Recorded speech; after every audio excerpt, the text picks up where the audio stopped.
I've been thinking a lot about light.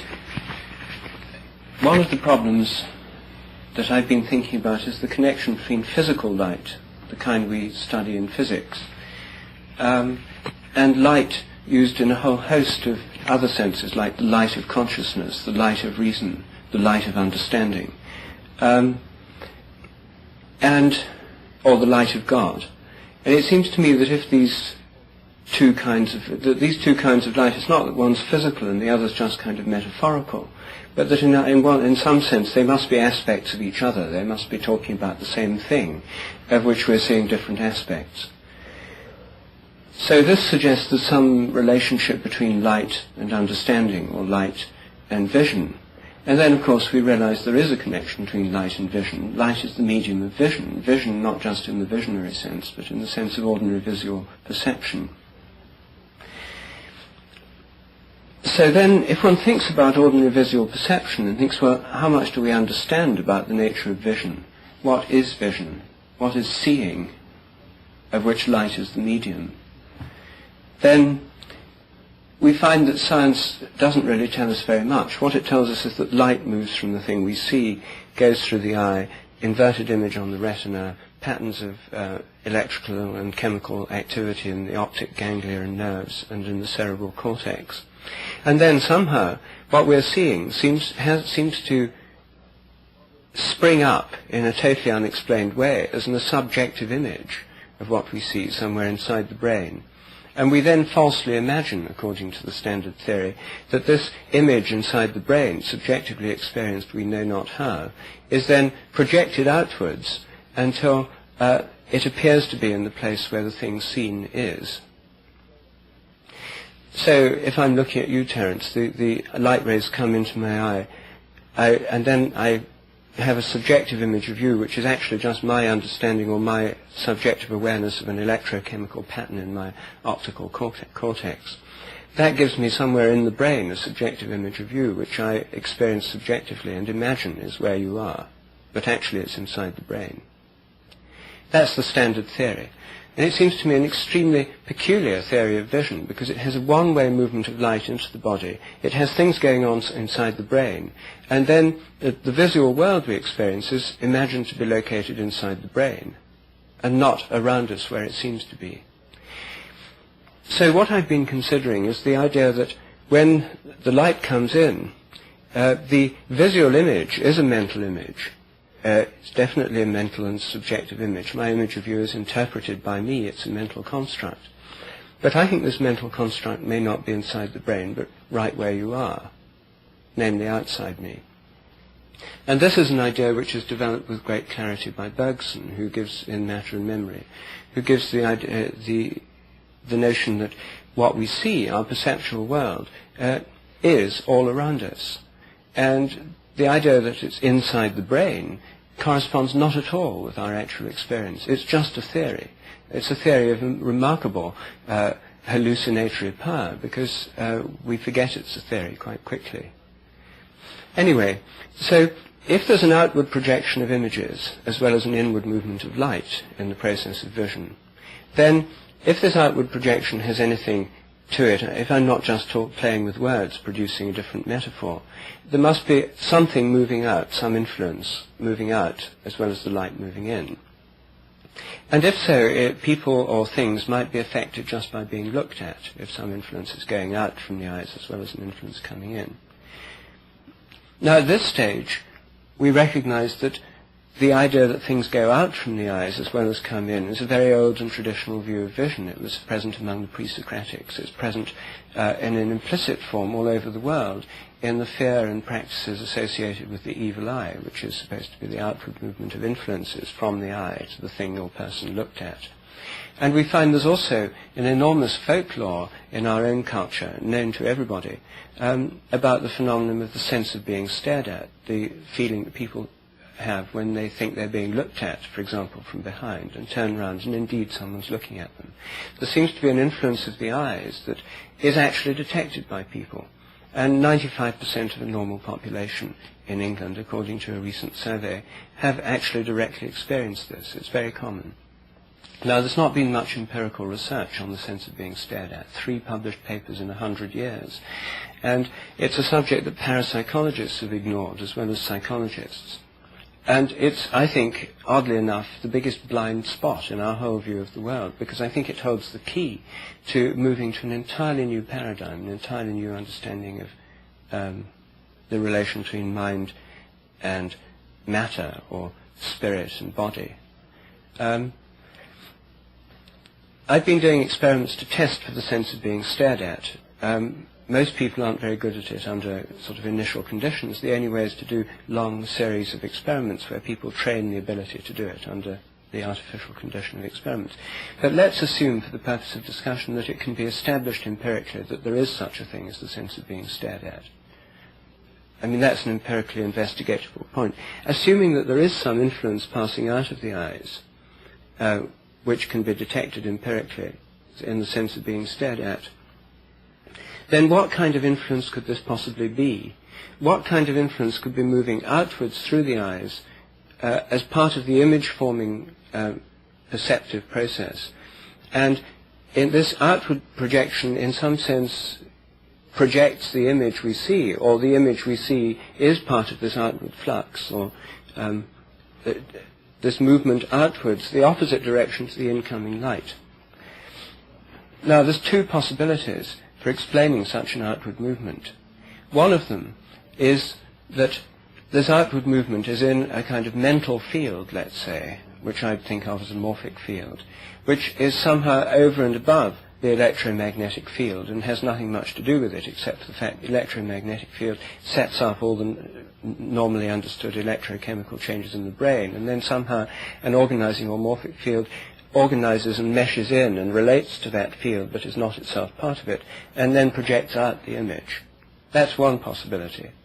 The other possibility, a more economical one, is that the outward projection process takes place by a reverse movement along the photons of light which are coming in. In other words, that when the photon comes in, it corresponds to an antiparticle moving out, a kind of opposite of a photon moving out, and that these outward moving influences that move along the exact track of the photons are associated with vision, perception, comprehension, subjective experience of an object, that they're, as it were, the grok wave, if you like, or the outward moving, somehow this vision is born on the reverse movement of photons. Since physically speaking, from the point of view of a photon, no time elapses as it travels, the connection between the source from which it leaves, the reflection from my skin, and the place where it arrives, namely a rod or a cone cell in your retina, there's no time taken, and therefore the contact is, from the point of view of the photon, instantaneous between the source and the sink. But an instantaneous connection, if there were a reverse flow of action, could mean that there'd be this kind of instantaneous grokking, as it were, and that the two would be connected together. And one is the subject, the other is the object, as it were. But through this connection together, there's this reverse flow between them. And so vision may be very closely related to light. Vision it would be too crude to say that the antiparticle of the photon is the vision, but there may be the missing link here between vision and light may simply be that the photon is in some sense reversible, and that the electromagnetic field is in some sense the field of vision as well. So that was one of the lines I've been thinking about, and because it has further implications. But so I just wanted to see what you thought about it. Well, there are a number of questions to be asked here. I noticed you were careful to say that that the vision was not simply the antiparticle of the photon, and I imagine this was because you anticipated the objection that if it were simply the antiparticle of the photon, then the phenomenon of light pressure should not exist, and it in fact does exist and is well studied, because the vision would cancel out the impelling force of the forward-moving photon, and so solar sails and things like that would not work. Or it could be polarized differently. This is no problem at all. We can allow that the photon is a particle with physical properties in the physical realm, and therefore exerts a physical pressure. Now, if the vision is in some sense to do with the conscious properties, or properties, let's say properties of understanding, that's moving in the opposite direction, sending out a wave in the opposite direction, and the sense of being stared at, for example, would be sensing that wave impinging. Right. As it were, there'd be a kind of pressure in that direction of the psychic kind. Well, I think then a more elegant description of what you're trying to say is not to call the vision a particle which accompanies the photon, but to call this reverse wave phenomenon a quality of the photon itself. As you point out, from the point of view of the photon, the travel time to and from its destination is zero. Likewise, travel time from destination back to origin is zero. So why not simply take a page from superstring theory and visualize the photon as a kind of a particle which is stretched in one dimension and is both co-present at its origin and its destination simultaneously, and thus able to impart information at a distance by that means. You see, if you don't do that, if you say that the vision accompanies the photon but is not an anti-photon, then you violated a major symmetry in the edifice of physics, because the question can then be asked, well, what about every other particle? Does it have a ghost particle which is not its simple antiparticle, but which partakes of some of its properties, but not others? And I think you unleash a lot of messy speculation at that point. So I'd prefer a more complex It might not be photon. so messy. It might not be so messy, you see, because the antiparticles of most other particles are antimatter. And antimatter, in some sense, doesn't exist. Well, in what sense?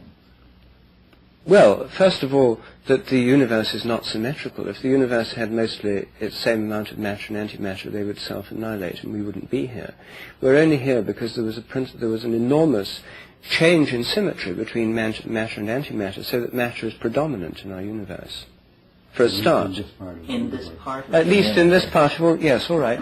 But then in this part of the universe, you see, there's a tremendous asymmetry between the two, and antimatter has a symmetrical relationship to matter in our mathematical imaginations, but it doesn't in physical reality. As we know it. As we know it. That's true. So I would have thought that to follow this, if one did want to see, you see, I'm not so wedded to particle theories of, let's say that light moving in one direction, which already has pattern, quality, etc., is associated with vision moving in the other. To put it in the most general terms, we needn't bring in the photons necessarily, but we see still that the thing that moves in the other direction is in some senses its opposite, but in other senses is different, because it doesn't have as physical a reality as the light does.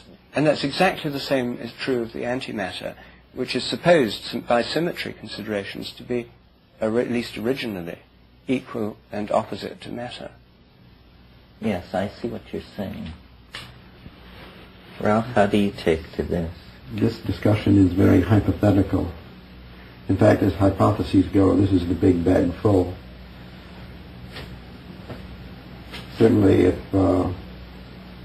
if there was established that there was no effect could be produced in a person by looking at them from behind and so on, then this discussion is less interesting, although there still remain some serious outstanding questions about the M fields, about morphogenesis and The relation of mind and matter, the nature of vision and light. These still remain questions.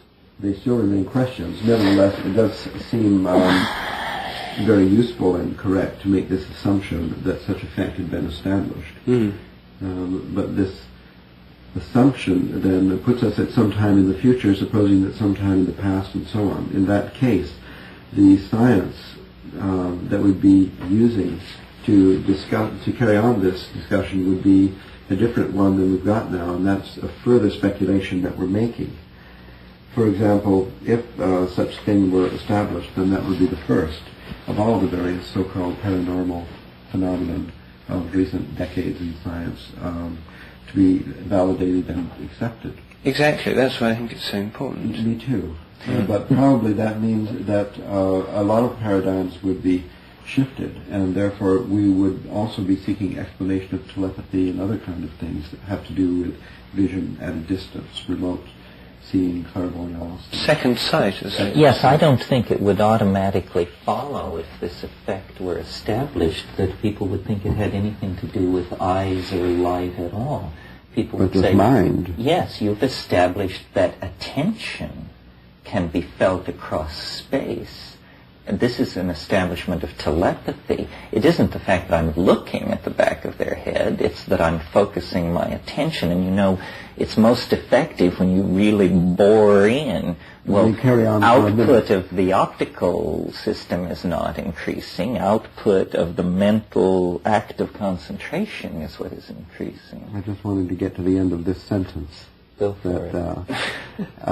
If we agree then in the implication of this hypothesis that science has been stood on its head, as it were, by the discovery of one paranormal thing, so all of them are fair game, we have to assume that field theory and so on would have expanded considerably so that various proposed mathematical models for the end field and so on would abound. And therefore, when we come to the your argument in favor of Model 2 over Model 1 on grounds of economy, I don't think that would be effective. So therefore I'm posing this question to think about. Why isn't Model 1 actually more interesting, where we would think of the return influence from the receiver to the sender to be carried in possibly a different field for which any model would be fair game. I don't really see the sense of identifying let's say we have an experimental result that in laboratory people can get someone's attention from behind by looking, by boring in, as Terence says. Would it really be useful to propose the electromagnetic field as in any way an intermediary for that influence? Or would we rather just have another field that would be a conceptual model for the observed phenomenon, including its variation of force with distance and so on, trying to measure the speed of light, as it were, if it were measurable within that field, and see if there was any comparison and so on? Yes. Well, I think that this question is actually empirically testable, and I'll tell you how. It's just occurred to me that one of the ways I'd thought of testing for the sense of being stared at is first train people to get sensitive subjects, so people can do it fairly reliably. Then try the effect of distance, staring through binoculars and so forth. Then doing it over closed-circuit TV, different rooms of the same house. Can they tell when they're being looked at through the TV? And if that works, real TV, do people, when they're seen live on the air by millions of people, feel any different from people being with a blank camera at them where nobody's looking at them? Is there any difference? Broadcasters say they can tell a big difference when it's live. And maybe it's just imagination, but whatever the reason for it is, that if one could find that this worked over TV, that people in a studio could tell when people thousands of miles away were looking at them, satellite and stuff. If it were going through a reverse circuit, it would then have to go through electrons through the TV screen, back through the wires of the TV set, out through the aerial, then through the electromagnetic field, and then back through other electronic apparatus to sort of vibrations of things inside video cameras. So I think that would be rather the field hypothesis in that case would be more economical. But then one could test out the rate of movement of that field, because if one could insert a time delay into the TV transmission, for example, 2 minutes or something, and then ask the person to say when they felt the thing hit them. I mean, it would be a very crude measure, this, but it could tell one whether it was moving at the speed of light, or at least anything roughly like that, or whether it took much longer or what. I think the stack of hierarchical hypotheses here is sufficiently thick to call this more or less fiction. And let's take an audience survey. Terence, do you think that it's more or less economical to assume that this kind of influence is carried in a new or more or less fictitious end field invented to model this phenomenon alone, or to try to cram it into the electrical wire? I think I'd have to go for a new field. Me too. And furthermore, the idea of identifying this field, well, thinking of this phenomenon as mental. I mean, this, I think here's the bottom line. Since ancient times, we have thought of the mental, physical, and spiritual phenomenon as operating in different planes. And I think that these planes used metaphorically by the ancients and the rishis of India and all the other mystical cultures are more or less what we're calling fields. And so they have found it useful to separate these fields. So if we get a physical perception, whatever that word means, I'm not sure, is it the same as reception? We get, anyway, some photons, and then we get a mental picture, or we get a brain picture, we get a visual cortex picture, and then somehow this is, by resonance, becomes a mental picture in the mind, and so on. Then that has suggested a resonance between these two planes, an object, as it were, in the physical, and an object, as it were, in the mental. Now, the electromagnetic field is physical, at least I think of it as physical, although physicists might think of several parallel planes where there are different fields operating, like the strong force and the weak force and so on, the gravitational field, but thinking of all of that as collectively as the physical field. And I like, this is prejudice, I like the idea of the separate mental field. I like the idea that you had mentioned before of the mind somehow follows the eye out and extends itself so as to actually engulf the object, so as it were to know it through an intimate touch, that cognition could be a kind of engulfing, like Paramecium eats the food. That this motion then is visualized in the mental plane, and therefore belongs to a different field. Now, we're not inquiring as to the actual structure, the true structure of the phenomenal, mental, and spiritual universe. Only what kind of models are useful to us, and economy is not the only consideration. So coming from a deep habit, an old runnel of thought with mental and physical being separate fields, I guess I'm feeling a bias toward that view. On the other hand, if you could show that this telepathy, or whatever it is, the transmission of an influence from one person to another could be modulated electromagnetically by holding a magnet here that would strengthen, then that would strengthen the idea of the association, the actual proximity of the two separate planes, without even then suggesting to identify them. Yes, well, I mean, there's a part of me, you see, that thinks the separate field idea is more attractive. But I've been leaning over backwards to try and see whether, instead of introducing separate fields, one can come to a new understanding of the electromagnetic field, and that the connection between vision and light may be a very, very close one.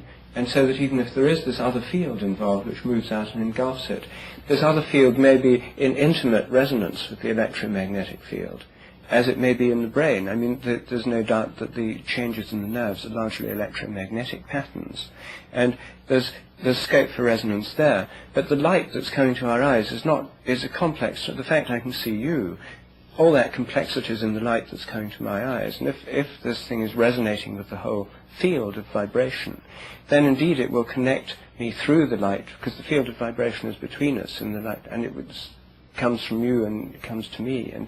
And so anything that resonated with the light that's in between us would indeed directly connect us, as it were, via the light.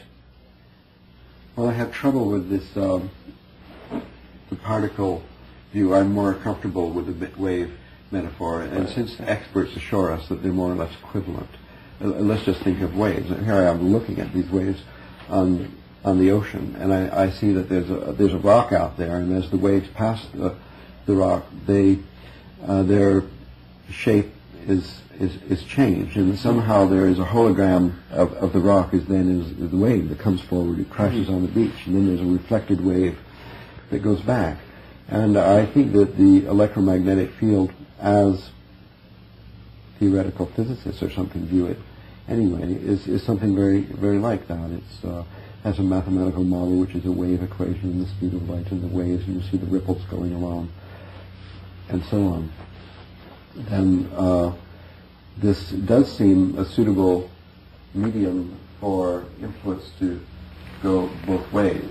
But somehow I don't see it as having a rich enough structure to model all of mental processes.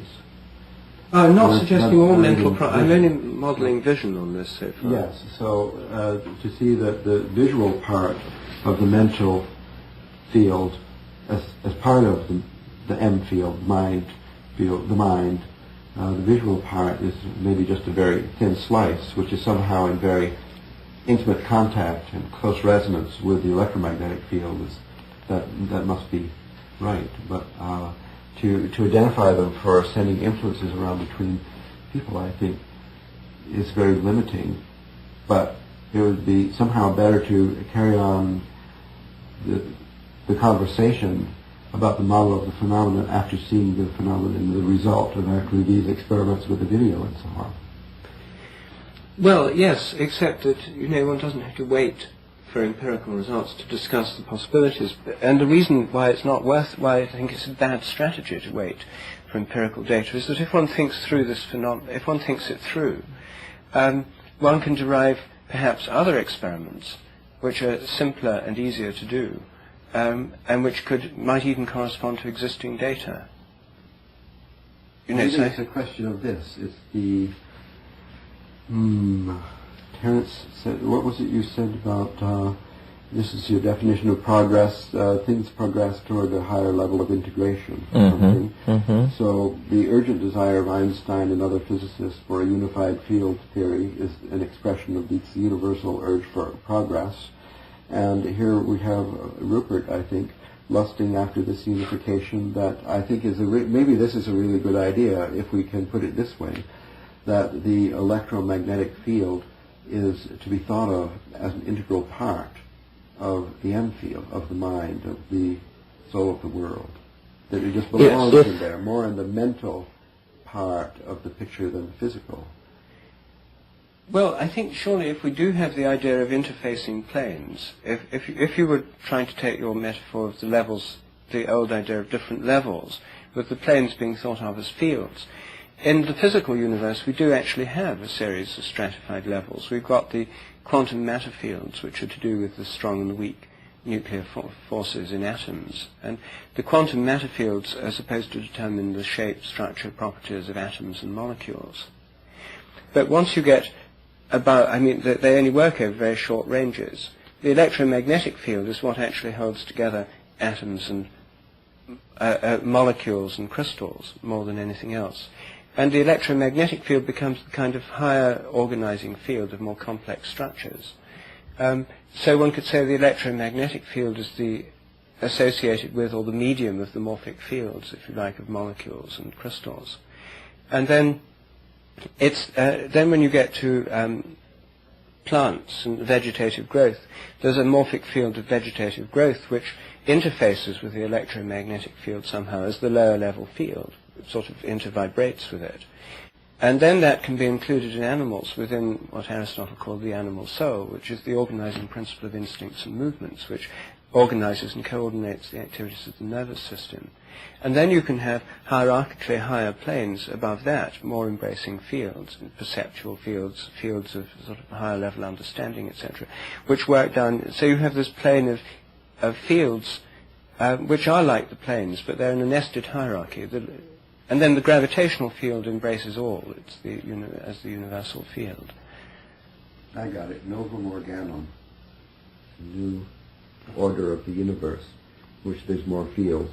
The electromagnetic field as a constituent component of the end field, the mind field, or the world soul, should be utilized economically to carry as much of the burden of explanation as possible.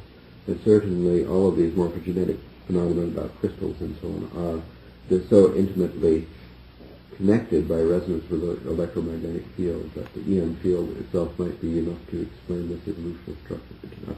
Terence, I think it's time to bring up dowsing. Well, you mentioned evidence for this sort of thing, which is then ignored. I mean, dowsing passed through my mind. Pheromones is another possibility here. There are not only electromagnetic fields, but there are chemical fields, and I think that pheromones are vastly underrated for their organizing power in biology and social systems, and that in fact the whole Earth may be essentially chemically regulated through very small molecule organic compounds that are a byproduct of the metabolism of various species, but which percolate out through the environment and set up the field, the ambiance in which a lot of animal and plant business is done. I mean, to me, the vegetative mind and all this, there have to be mechanisms for all this influence, and I think probably easily volatilized, low molecular weight compounds are running a lot of this. It's even conceivable that Rupert's experiments on looking at the back of people's heads would show that it worked in a room of this size, but that the television transmissions would fail, and that would argue to me that it was in fact pheromonal. I mean, if materialists can seriously argue that the crystallization phenomenon has to do with seed crystals moving around on chemists' beards, then they will certainly be in agreement that the percolation rates of nature are effective enough to move these control and message-bearing chemicals around everywhere. Well, this idea, I think, is very supportive of Rupert's economy move, because the olfactory bulb is nothing but a transducer from the chemical field to the electromagnetic. For example, in Walter Freeman's model, just a small number of molecules of the scent, the pheromone, is enough to excite the identifiable morphology of electromagnetic wave across the bulb, which is then identified by some kind of associative memory living primarily in the electromagnetic activity of the brain with whatever is the association for that scent. So there's a coupling that kind of shows the electromagnetic field as an intermediary between the chemical field and the mental field. So we have which it obviously is, because the chemical field is simply a higher order manifestation of the electromagnetic field, because these most of these volatile compounds have very electronically active ring structures. And yes, it's a resonance phenomenon. Exactly, charge transfer and resonance and all of this stuff is happening. It is the most electronically active molecules that are the drugs, the pheromones, the growth regulators, and so forth. Yes, so here we've got sensors that respond in a kind of electromagnetic resonance to these things, which then could, by morphic resonance, bring into play a much larger field of memory and association. But the interfacing would be electromagnetic again. And in hearing, you see, if we follow through these lines, the smell isn't localized anywhere particularly. Our vision, when I see you, you are localized somewhere outside me where you are. If I hear you, the sound is also localized outside me. I don't hear sounds as if they're arising inside my auditory cortex. I hear them as if they're rising around me in three-dimensional space, and I can locate, in fact, which direction they're coming from. Mm-hmm. So this means that we must not only be surrounded by a kind of visual perceptual field that spreads out from us and fills the space of our perception right out to the distant stars when we look at them, but we also are surrounded by an auditory perceptual field which is again located around us.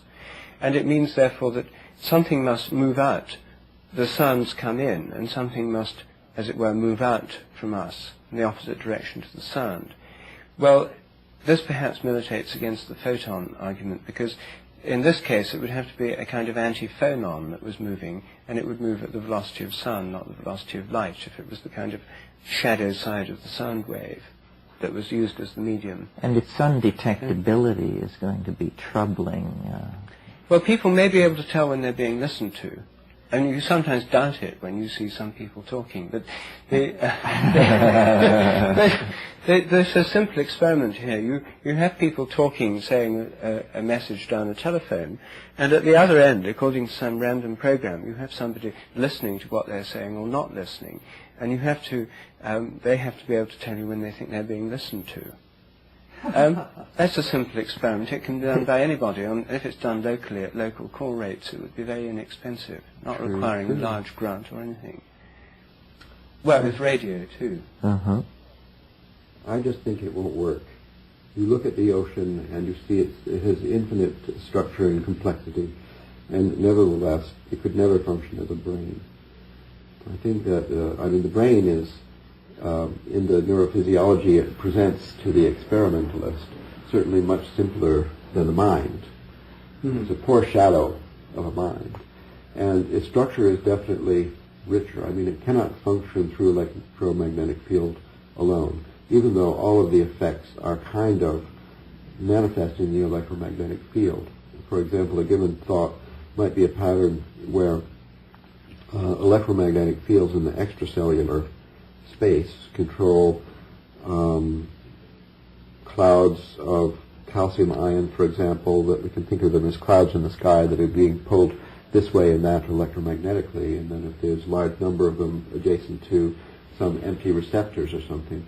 Well, this motion of the cation is through the electromagnetic field, but the electromagnetic field without some charges moving around can't really manage to control all these multidimensional patterns where you have the layered structure of cortices with pyramidal cells connecting, and then you have solid bodies of stuff like the glial cells, that the actual materiality of it, the fine structure with the ion channels and this and that, and somehow that structure is much richer than the electromagnetic field. Just to think on the level of mathematical models, you have an excellent mathematical model, not to identify these models with the field, but just to think of an idea of a measure of the complexity of one of these fields as currently conceived by us would be the complexity of the mathematical model currently in vogue.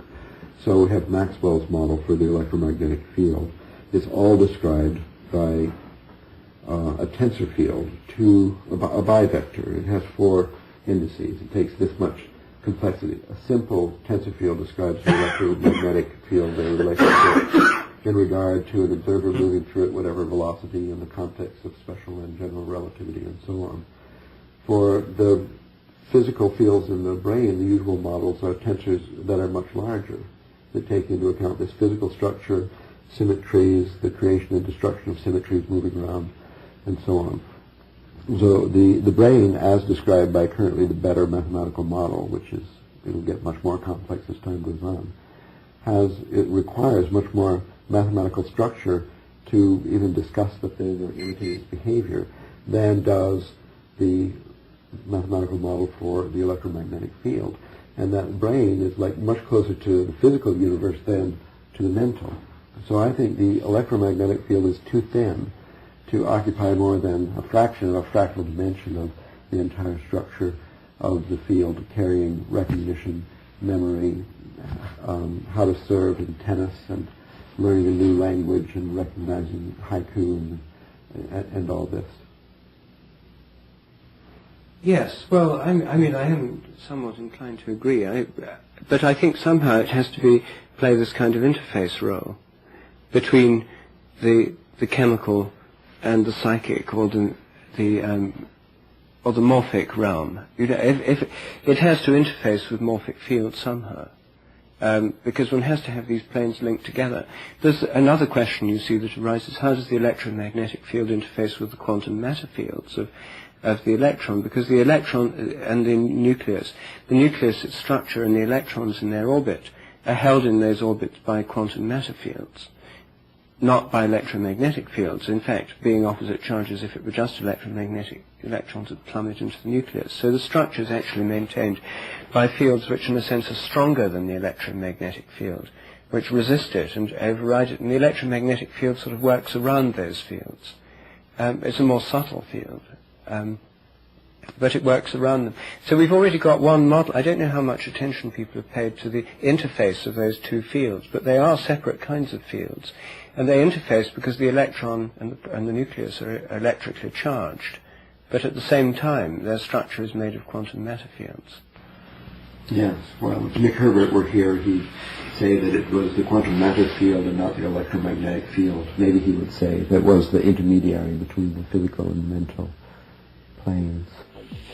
So the brain, as described by currently the better mathematical model, which is, it will get much more complex as time goes on, it requires much more mathematical structure to even discuss the thing or imitate its behavior than does the mathematical model for the electromagnetic field.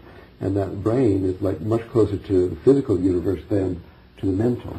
So I think the electromagnetic field is too thin to occupy more than a fraction of a fractal dimension of the entire structure of the field, carrying recognition, memory, how to serve in tennis, and learning a new language, and recognizing haiku, and all this. Yes, well, I mean, I am somewhat inclined to agree, but I think somehow it has to play this kind of interface role between the chemical and the psychic, or the morphic realm. If it has to interface with morphic fields somehow, because one has to have these planes linked together. There's another question you see that arises: how does the electromagnetic field interface with the quantum matter fields of the electron? Because the electron and the nucleus, its structure, and the electrons in their orbit are held in those orbits by quantum matter fields, not by electromagnetic fields. In fact, being opposite charges, if it were just electromagnetic, electrons would plummet into the nucleus. So the structure is actually maintained by fields which in a sense are stronger than the electromagnetic field, which resist it and override it. And the electromagnetic field sort of works around those fields. It's a more subtle field, but it works around them. So we've already got one model. I don't know how much attention people have paid to the interface of those two fields, but they are separate kinds of fields. And they interface because the electron and the nucleus are electrically charged, but at the same time their structure is made of quantum matter fields. Yes, well, if Nick Herbert were here, he'd say that it was the quantum matter field and not the electromagnetic field. Maybe he would say that was the intermediary between the physical and mental planes. But Ralph, if you feel that the electromagnetic field is inadequate to what Rupert's asking of it, then you must be equally skeptical of the morphogenetic field. It sounds to me like what you're saying. No, I'm not skeptical. I think that what we're trying to do is, through the revision of the actual phenomenon of life, of our experience, to make up a model for some of the phenomenon, which now modelers, scientists, prefer to totally ignore. And the electromagnetic field and its history as a modeling effort, its hermeneutical history, is an excellent history to imitate. And that what we must do is try to fashion a field concept around the phenomena that have been ignored. And it does seem very attractive to think of the electromagnetic field as some kind of favored intermediary among all the physical fields. Well, let's just put it this way, that perhaps the end field, or the mind of the world, the oversoul or whatever, will end up with a mathematical model which is simply field theoretic, maybe with many dimensions, and that is coupled only to the electromagnetic field. And the electromagnetic field, of course, is coupled to all the other physical fields, and through that intermediary. So this is a combination model, a sandwich model, which might be successful in explaining perception, cognition, idiosyncrasies of time, and that there would be sort of eventually a general relativity theory for the M field, which would explain time anomalies like clairvoyance and so on. And in that case, I think what we're talking about now is the conception, the struggle to envision the coupling between the M field and the electromagnetic field, including wave metaphors, particle metaphors, and so on. That's kind of what it's about. At least Model 1 you described at the beginning explicitly in these terms. That's right. Well, my first model, you see, has always been that the perception and mental activity must have a kind of field-like structure. They'd be morphic fields of some kind. These perceptual fields are in turn part of these behavioral fields, which involve action as well as perception. The perception and the action are linked together. It's not motiveless perception that one's usually carrying out. It's linked in some way to action. Bergson said all perceptions are potential actions or possible actions. There's a sense in which they're very closely related. So this was my first model, and I thought of the sense of being stared at as a way of testing for the existence of this other kind of field. It then occurred to me that there's this mystery of light. I still think, you see, that Maxwell's electromagnetic formulations of light are much too simple. You see, whereas you were saying the model of the brain, to get the complexity out of it that's in it, would have to be more complex than his equations. That's obviously true. But when I'm seeing you, all the information about you, everything that's transferred to me through my vision, is coming through the electromagnetic field. And Maxwell's equation couldn't... Well, is it? I mean, are we not then buying the oversimplification of the physicist in assuming that? Why not have a full mental wave traveling from my mental being to yours as a wave phenomenon or a particle phenomenon, resonance phenomenon that takes place in the mental field alone? Plus you exist in a cloud of pheromones that are also transducing information. Yes, but in parenthesis about pheromones, this staring at test can exclude those by being done through double glazed glass windows. But in fact, in all cases when it's been done that we're aware of, hasn't the possibility that the pheromone was carrying the effect been it's been done through windows. One of the most common anecdotal sources of this is people who tell me that when in traffic jams, they're stuck in traffic jams or at traffic lights with the windows rolled up, you know, and the air conditioning on, and in the window, they look at the back of the neck of women in other cars who turn round. I mean, there are a lot of men who find this a favourite pursuit at traffic lights. I've had many anecdotes told me of this kind, and that's through 2 lots of glass. No, that's pretty good. So I think that... No, but even if you could handle this, if you could explain this with pheromones, that means that I would have to have the capability to focus my pheromones on a single person with mental power alone, or visual, or looking, or whatever it is. So it's not a very good hypothesis. Anyway, I think it could be empirically excluded at a very early stage through these glass partitions. So back to the physical, the electromagnetic field. If one wanted to model the information coming, you know, through, if one did want to model it properly, how I could see you through the electromagnetic field, you'd need more than Maxwell's equations. Yes. And the thing is that the way we treat light is we take for granted the information that travels through it. Virtually everything we read is going through the electromagnetic field. All the information in libraries we access through it. I mean, there's everything that human knowledge is capable of in a stored or written form is mediated through it. We'd be in a pickle without light. We'd be in a pickle without light, and so Maxwell's equation does seem a little simple to model the transfer of the entire stock of human knowledge. Well, we've come to the crux of the problem, because Maxwell's equations was made up to model the observables, and it did a really good job. And here we're kind of stuck for lack of observables, in spite of this anecdotal evidence, which to me has the same force as a report from the Argonne National Laboratory. Nevertheless, I think that we ought to think about the possibility that this effect will not be confirmed in laboratories, which is already the experience of so many experimental efforts over these years with the cards and so on to confirm the so-called paranormal. Whereas there is evidence, it always seems to be just the slightest bulge of the curve to the right or left of the absolutely insignificant result, that these phenomena that we want to capture in a model don't seem to be very robust, and they come and go because, due to the fact perhaps that they live primarily in the mental field, they're very subject to the noise, the heat bath in the mental field, which maybe all the time I'm trying to get the person to turn. Somebody else somewhere is trying to get them not to turn, or they're trying to get somebody else to turn. I mean, I don't know. For whatever reason, these effects are very difficult to confirm, and I'm thinking of that as being a kind of evidence in itself, that on the one hand we have the very widespread impression that these things exist on behalf of many people, dowsing and so on, and on the other hand the impossibility to confirm them in the experimental paradigm of modern science. That somehow this is just suggesting to me the necessity for a thicker model, a richer field in which to try to do the modeling, where there's just chaotic attractors everywhere and no homeostasis or anything like that. Well, yes, I agree we need a thicker field to deal with most of these parapsychological phenomena.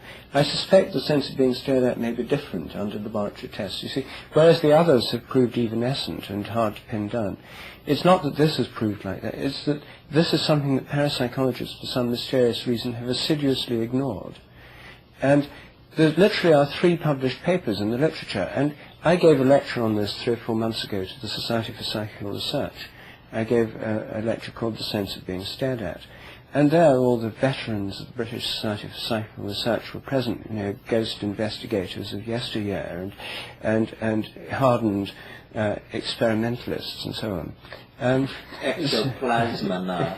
Yes, you know, veterans of many seances and so on. They were all there, and all the luminaries of the society, and not one of them had ever thought of this as a paranormal or psychical phenomenon after 50 years of psychical research. They told me so afterwards. They were fascinated by the lecture because, in a sense, this really has been a blind spot of parapsychology. And if you look through any textbook on parapsychology, there's nothing, no mention of the sense of being stared at.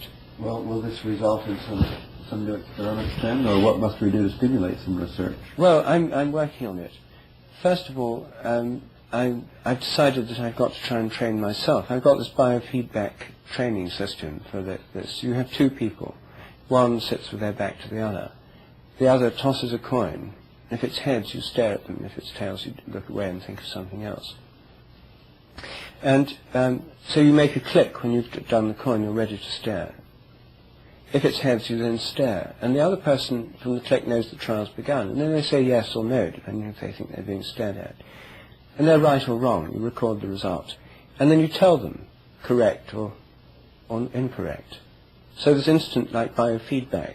And one can train oneself to test various subtle, I've done hundreds of trials of this, test on various subtle sensations. And the interesting thing is that most people are more often right when they are being looked at than when they're not. But the reason I wanted to discuss this in the first place is that I actually don't know which to think. I don't know whether it's better to adopt the electromagnetic hypothesis, which has certain it has the attraction of giving another side to the phenomenon of light, which most people think is just physical, and it's all in textbooks.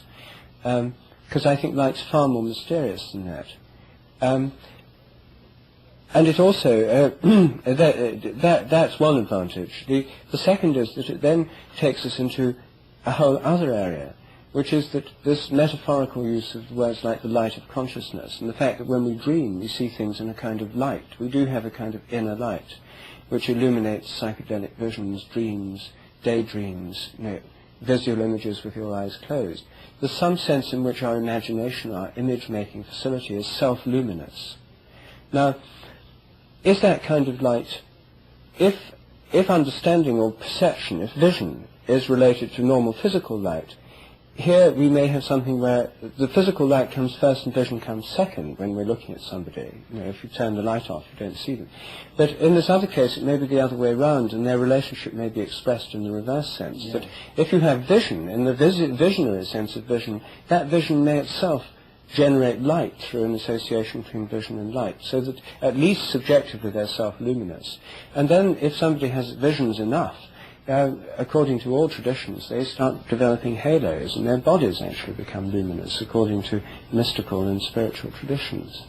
It's interesting. According to one school of pharmacologists, attention is the thing they most suspect being mediated by DMT, because DMT is so quickly able to be brought forth and degraded. It's very has a fast reaction time, which is exactly what you need in a system where you're going to throw attention first from one object to another. And these tryptamine hallucinogens certainly fill the head with light. I mean, if you take the intensity of the visionary experience as an index of the intensity of inner light, then they release this. And their near relatives in brain chemistry, serotonin is transduced to melatonin by a light-mediated reaction. In other words, light actually enters through the eyes, and a part of the visual pathway breaks off and goes to the pineal gland, where photons work a chemical change on serotonin and turn it into melatonin. And so the tryptamines, their near relatives, all this stuff is going on in the pineal, and it's all light-driven chemistry. Nevertheless, it seems that this kind of vision has nothing to do with light, with the electromagnetic field. So even though these neurotransmitters are very photosensitive, the fact is that in the dark you have very bright visions, so that the neurochemical activity in the visual cortex or somewhere is, as it were, mimicking the effect of the photons falling upon the visual, on the retina, producing a chemical wave, etc. So in the alternation many times back and forth between electromagnetic and chemical waves in neurophysiological level, these psychedelics, for example, are taking over at some point and supplying what appears to be the result of the previous train of several reversals. So this illumination on that level, actually, the photons can be replaced, as it were, by this other messenger. Well, it's interesting, this business of light. I've probably tried this out on you in the past, Ralph, but one of my cosmological fantasies of years past was, you know, there's this curious problem with the fact that the photon has no antiparticle. It's the only particle without an antiparticle, and this is a really sort of disturbing asymmetry in things. And so who preceded me in this? I think Hans Alfvén, this Swedish cosmologist, he suggested that at the Big Bang, the reason there is such a low incidence of antimatter in this region of the universe is that actually the Big Bang was not a spurting of matter into the continuum, but that it went in two directions and out of a single point, like a double jet, and two bubbles were blown at once, in other words, and we are in one universe with a very high proportion of matter versus antimatter, and there is a twin of our universe, the anti-universe, and we cannot detect it or see it or transmit information between ourselves and it in any way. And in this anti-universe, every particle's antiparticle exists. Well, in a higher dimensional manifold, these things have gone off into the great void, but they are actually on a collision trajectory. of such a nature that after a certain amount of time they will re-encounter each other. And when this happens, because it's happening in a higher dimension, it isn't like a collision of two solid objects. It's more like the sudden, instantaneous superimposition of two objects, so that this cosmic collision, if you will, could actually occur across the entire face of the topological manifold instantly. It would be as though every particle in the universe underwent collision with its antiparticle at the exact same moment. Three-dimensional blackout. Yes, and at that moment, parity would be conserved. All particles in the universe would cease to exist except the anomalous photon, which would be in this moment in which all the rest of matter disappeared. The photons would then be left to obey the physics of a universe made entirely of photons. And what this would be, we can't say, but the form would be preserved in that final moment. All form would be turned to light. And the body of the cosmos. Yes, and so since tradition is so keen on resolving things into light, and what's also amusing about this kind of cosmology is that it's a totally apocalyptic cosmology. There would be no warning. This collision with the antimatter twin could occur at any moment. Another vision of the end. Terence Mckenna. Of cosmologies, there is no end. And of apocalypses, there is no end. I think it might be useful, Rupert, to think about the habits of electromagnetic nature and the behavior of the electromagnetic field as evolving according to habits of the morphomagnetic field, explaining in this way the resonance between them. As above, so below. The M field has created the EM field to do its bidding in the quantum matter level. Well, certainly, you see, if the electromagnetic field, it is the bearer of all visual information in the world. I mean, of everything we see, of everything in every book, in every diagram.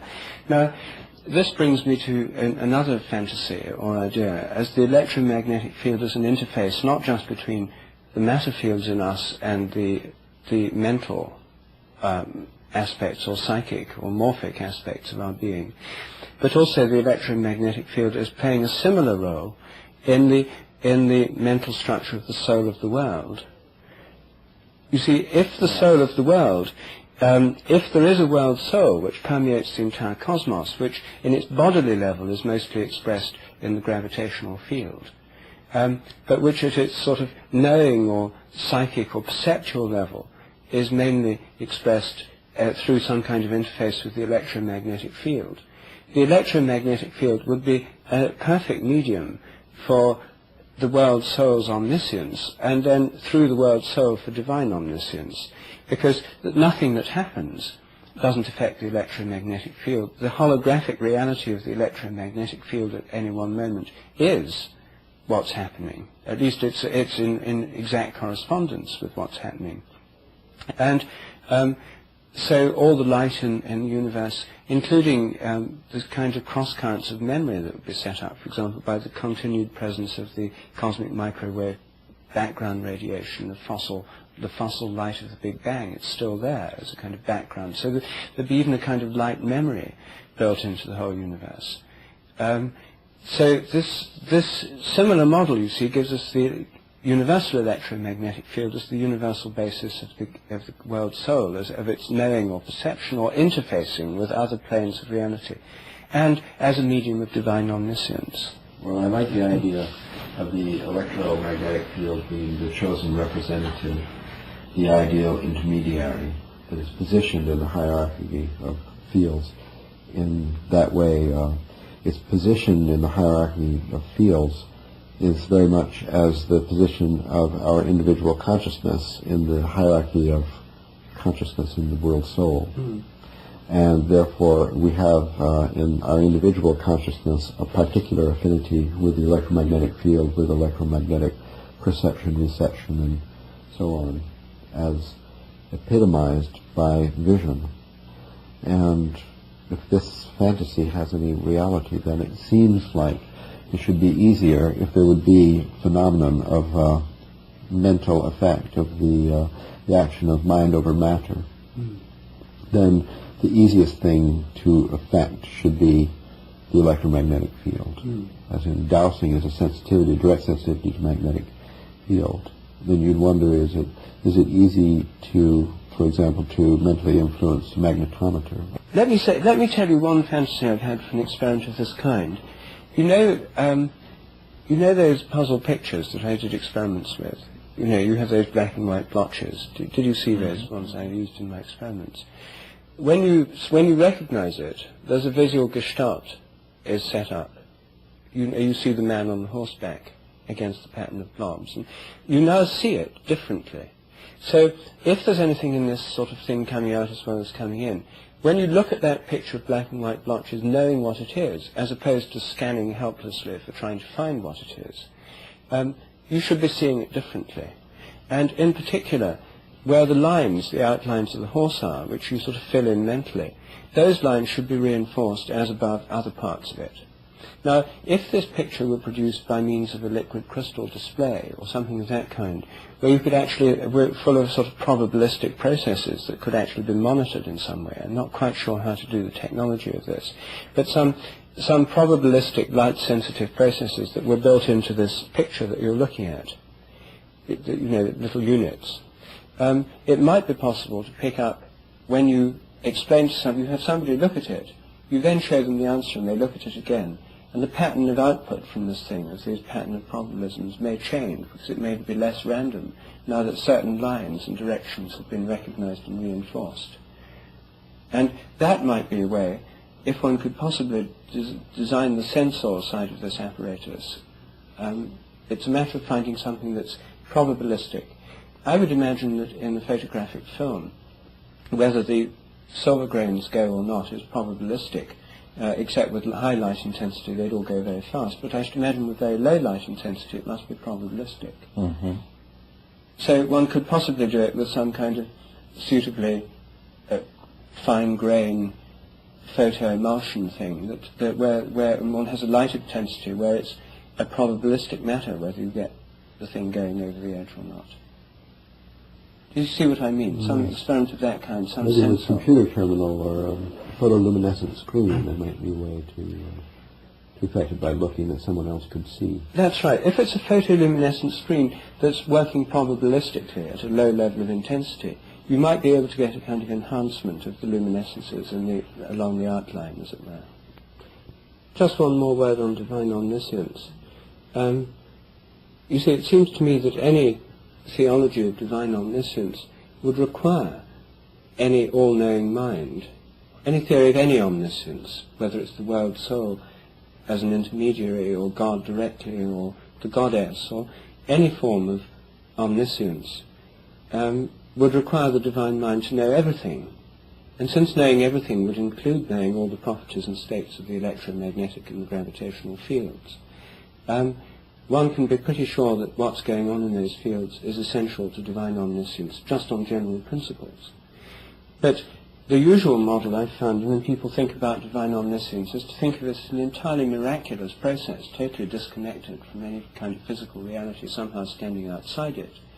Yet, any reflection on the subject would show that divine omniscience must involve not just sort of somehow standing outside all things, but in sometimes being immanent within them as well, knowing from within, it's not just seeing from outside.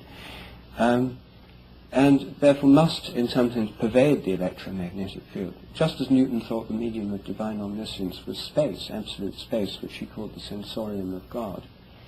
Everything happens in space, and therefore as space is the sensorium of God, everything happens in God's sensorium, and God therefore knows where everything is and how fast it's moving. Why is divine omniscience a necessary concept? We need a little primer on divine omniscience. I mean, can't the universe get along just With being nobody paying partially attention. aware of what's going on? Well, it depends whether you think there's any...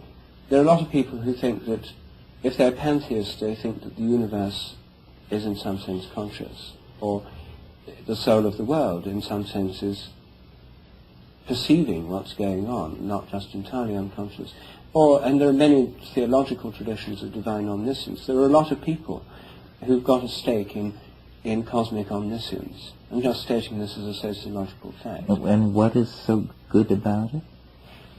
Well, that there's a lot to be said for models of reality. They're very popular, and I think that they're intriguing to think of models of reality in which there is a sense of knowing associated with the cosmos. I mean, it's in But so many religions. isn't that different from, I mean, divine omniscience?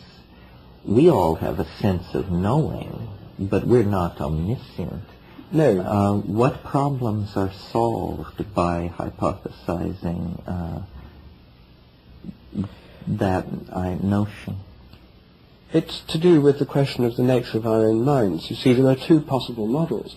One is that our minds are the most advanced in the universe, and that's the standard model of secular humanism, that the rest of the universe is essentially unconscious, and that living organisms crawled out of the primal broth, and then through the miracles of random mutation and neo-Darwinian natural selection gave rise to organisms such as ourselves with complex nervous systems that happen to have this interesting subjective correlative consciousness. And this consciousness we have is emerged out of the darkness of the earth and the darkness of the universe, and is the highest consciousness there is. That's dogs and cats, may be a little way towards us, and it's conceivable intelligent beings exist on other planets, but basically this is it. That's the one model. The other model, the more traditional one, is to derive human consciousness from a much larger consciousness, which pervades the cosmos, pervades the earth, pervades the whole of life on earth, and that our consciousness has arisen by a kind of diminution or descent of some higher kind of consciousness, rather than ascent from a lower and finally from a non-existent kind of consciousness, that we're a reduced version, a self-contracted version of a higher consciousness, rather than an inflated version of a lower one or none at all. That's our metaphysical background.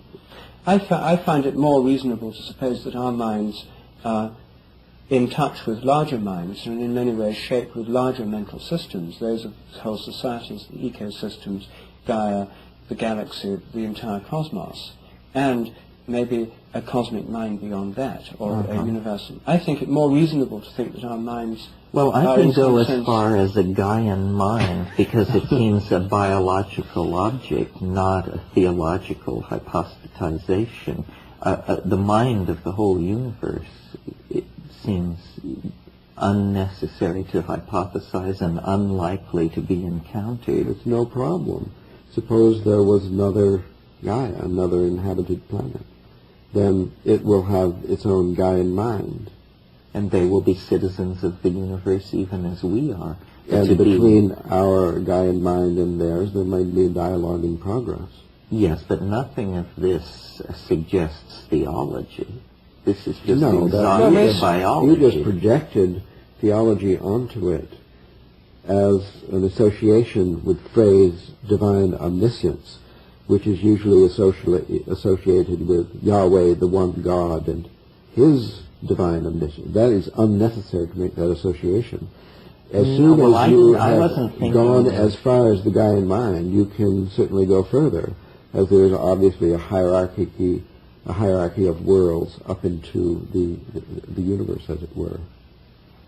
Yes, although I'm not convinced that the hierarchy is minded at every level. The universe is obviously a hierarchy, but if there were simply... Does Jupiter have a Jupiterian mind? Well, possibly, but a stranger question is, does the solar system have a mind? I think that's a sort of silly... Now we've reached the limit. That's the interface to discuss then. Yes, I think that's the interface, you see, because for me it seems entirely natural to suppose, on any holistic model of reality, that if Gaia has a kind of mind, the soul of the Earth, then the Gaian mind would be embedded in the solar system mind, and that in the galactic mind, and that these higher levels of mind, consciousness, being, which may be hard to conceive by us, are very likely to exist by a simple logical argument. I don't think that although not necessarily in a hierarchical order. I mean, chipmunks are not small portions of whales. No. But chipmunks are not inside whales. Chipmunks are inside sort of terrestrial ecosystems. They're small portions of terrestrial ecosystems. Whales are in different ecosystems, and both these, the oceanic and the terrestrial ecosystems, are part of the Gaia. Mm-hmm. So the hierarchy is of more inclusive units. The solar system is not on the same level as the Earth. It's a higher level of organisation of which the Earth is part. The galaxy is a higher level of which the solar system is part. So we need to decide whether we can have any interest in a lunar mind or not, or a solar mind. I think it's an Earth-lunar mind. Yes, I think the moon's part of the Earth as a system. It orbits the Earth. It's in its gravitational It's in field. our blood. It causes our time. If you accept Gaian mind, do you think there's a similar kind of mind associated with Jupiter? Yes, I think without planets having are animals. Primates and so yes, on running planets around. are like animals. But I don't believe that, I think that... then there's a mental ecosystem of our solar system, which is the solar mind. Now we've got to there. And that, in astrology, you see, is an important. It's the movement. Now we've got your limit. But a minute ago it was the Gaian mind. Now we've boosted you without rockets to the solar mind. Other places in the solar system seem potentially open to the support of recognizable forms of life, the oceans of Europa. No, but does it need recognizable life to have a mind? You see, in the Gaian mind, it is not only the so-called living beings in it, microbes included, that have mind. Right? The ecosystem is a mind. Well, but you don't want to define mind so broadly that it's no longer recognizable as what we say when we ordinarily use the word that's mind. the problem. I think so. Well, we don't know what we do use. The system, as described by you yesterday beautifully, as this system of control, self-control, interpenetrating, holistic system, that the functions of all these different components of the complex system appear to think. I mean, they fit exactly our model of thinking. Now, to ask if it's conscious or unconscious is a different question, I think, which very much complicates the issue due to the fact that we have consciousness and unconsciousness. Oh, well, I'm definitely into the notion that if you can't have an I-thou relationship with it, it's fairly uninteresting to call it a mind. Well, do you think that the Gaian mind would then be dead if the human species became extinct?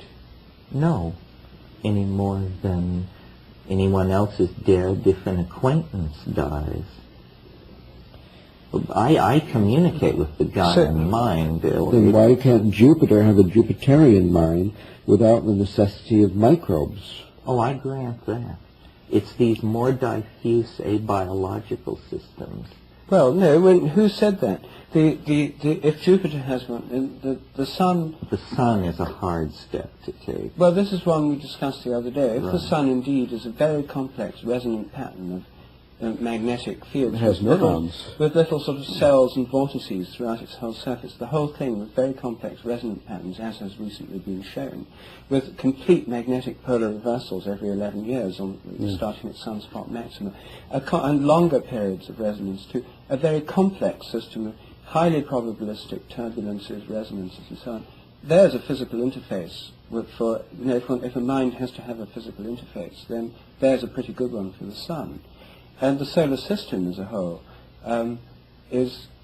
involves what's going on in all the planets, all the gravitational interactions, the electromagnetic field of the Sun, in which everything is made manifest. The electromagnetic field of the Sun includes us sitting here in this room.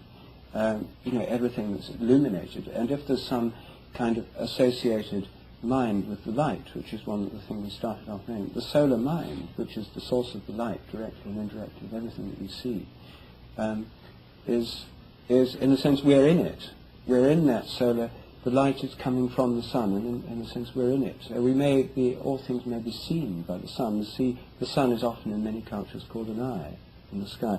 And on the dollar bill, that Eye of Horus, which is in the triangle there, but it's the radiant eye, it's the sun, it's not only the seer, but the emitter of light, which brings us back to the sort of theme from which we started, the connection between light and vision. And if the sun has both this inner dynamics, plus is the field of which all things in the solar system are seen and related, plus is related to them all through the gravitational field. We've got galaxies, clusters, and the cosmos. There's no doubt that we can jack them up the rest of the way. But I where think is that the problem has to do with self-consciousness divine in all this? omniscience. Divine omniscience. That's more difficult. It certainly that is, put you off. That's we should. Because it implies a kind of let that knowing rest that it's is an never advocated met with. projection.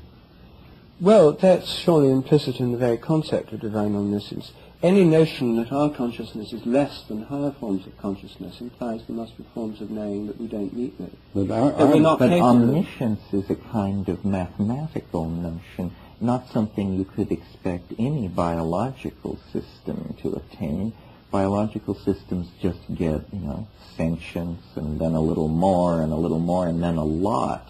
But divine omniscience is like mathematical absolute. It means certain knowledge of everything. That's some program. Well, I just was suggesting the simple thought that conceive for the purpose of argument that there's some kind of sense of knowing associated with the electromagnetic field. But does then would that divine, not amount to complete knowledge of everything in the physical level? Well, does it include knowledge of the future? I'm talking now about perceptual knowledge of the present. I mean, my discussion has been entirely centered on omniscience of I'm not now thinking of future, knowledge of the future. That's a separate question. Oh, but this is the Laplacian omniscience thing, with wasn't a it? That capital O. if you knew the initial positions, i.e. in the present, this divinely omniscient mind could calculate all future. Well, yes, that's No, the but past, maybe but the that was future in a already deterministic universe where the God was modeled on the past. Uh-huh. But what I'm talking about is divine omnipercipience, let's say, omniperception. That if there were a mind associated with the electromagnetic and the gravitational fields, the positions and everything that's happening in the universe would be known to it, not through some kind of external mind looking and examining it, but because this knowing would pervade these fields. There'd be nothing in the universe outside them on the physical level. True, although within my own body I have very little understanding of what's going on. Well, the divine omniscience may be, it may be as unconscious as your omniscience of what's going on in your body. What you need to know in your body is when something alters. Right. And if you had a pinprick, you'd instantly know it. But you'd know it by contrast with the non-pinprick state, because your present state is different from being asleep or You might not even unconscious know or it. comatose. You see, the fact is that our mind is primarily unconscious, and consciousness is not a necessary consideration of omniscience. And it's, I think, a major fallacy of the modern system is to emphasize the grandeur of consciousness. To imagine that our mind is primarily conscious is just to deny the existence of the unconscious, which is part of the rational approach, is to the denial of the irrational. The fact is that consciousness is a drop on the bucket of the individual mind. And it could be that the Gaian mind is completely unconscious, and that wouldn't matter at all. I think that it functions as a mental being, and that even the concept of consciousness is inappropriate for the world soul, the cosmic mind, and so on. It's just not an appropriate concept. There's no need to project that little tiny self-reflection aspect of our own being onto the cosmic mind. It's unnecessary. One could discuss that at a future time. Yeah, what do you Yes. think about that? Well, I think that the cosmic mind may be largely unconscious, because I think that most things that happen in the cosmos are habitual and therefore unconscious. But there's a curious kind of consciousness or awareness associated with habituation. I mean, all sensory modes that we know of work on the principle of difference. What you detect are not fixed levels, like when you're sitting on a cushion. You're not sensing the pressure on your bottom. You habituate. And even in the simplest organisms, habituation is the first form of learning. It's the ability to sort of filter out or become unconscious of everything that's habitual in the environment. The way consciousness Novelty works, is the big yes, thing. what attracts attention is novelty. Anything new in the environment immediately attracts the attention of a person, an animal, or anything. And they usually react with fear, then followed by approach and curiosity, and then if it's harmless, it's just accepted as part of it and ignored. This pattern shown by pet dogs. It's The Gregory Bateson's theory of information. So it's the difference that makes a difference. I mean, this is standard sensory physiology. It's not just Bateson. It's that sensory systems work on differences, and sensory perceptions are all based on differences. So you become sensorily aware if you're just staring vacantly at a whole area of what we call the visual field, appropriately enough. You don't notice anything particular. As soon as there's any motion in it, your eye immediately battens onto the moving object. And this because it's a difference. So this is the way our senses work. Now, I think that if there were to be something like the Gaian mind or the mind of the solar system or even the galactic mind, that it would probably work in a similar way, be habituated to anything that stays the same or follows regular cycles. But it may be that consciousness would flare up, as it were, or become associated with anything that challenge, crisis, problem, pain, or anything that makes or any new thing that makes a difference. There might be a kind of rising of awareness about that in the Gaian mind. There might be, against a large background of unconsciousness, which is the way what you're saying is novelty would drive this.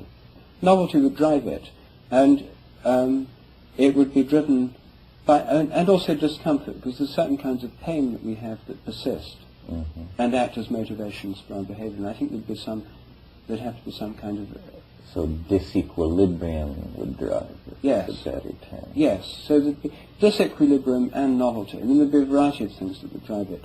But the reason I think that this is a reasonable view is that we see the same pattern, not just in our own minds, but this thing of sensory differences and habituation, right back to unicellular organisms and plants. And it seems to be a kind of universal mode of awareness, or at least of sensory awareness. And since we're talking about perceptual, the perception of the world soul, as it were, its sense, if the electromagnetic field is, as it were, its sense organ, or a part of its sensory system, then something of this kind would apply. We're talking about reductionist Gaian psychology. Well, it's not just reductionist Gaian psychology. I mean, the electromagnetic field is only part of this, just as the electromagnetic changes in our brains are only part of the brain. Well, it's valuable to parse the system into parts without necessarily reducing it to its sum of its parts. We're talking at the moment, anyway, only about Gaian perception, not about Gaian understanding, nor about Gaian hopes, fears, and goals, and nor about Gaian dreams, nor about Gaian daydreams, nor about Gaian memories. So there's much more to the Gaian mind than its perceptual mode of knowing what's going on now. And light is just one of the aspects of that perceptual mode, as it's just one of the aspects through which we know the world around us. But somehow the light and what happens in the light has to be related to our vision. And so the question is, first this question of our own vision, how it's related to light. Gaian vision. And then how Gaian vision or other forms of vision are related to it. Yes. So we're on the track of a cognitive map of the Gaian mind. That seems to be the appropriate level. We've tried smaller, we've tried larger. That feels comfortable this year. Yes, that's right. Yes. A cognitive map of the Gaian mind. Maybe we should rest at this point. Yes.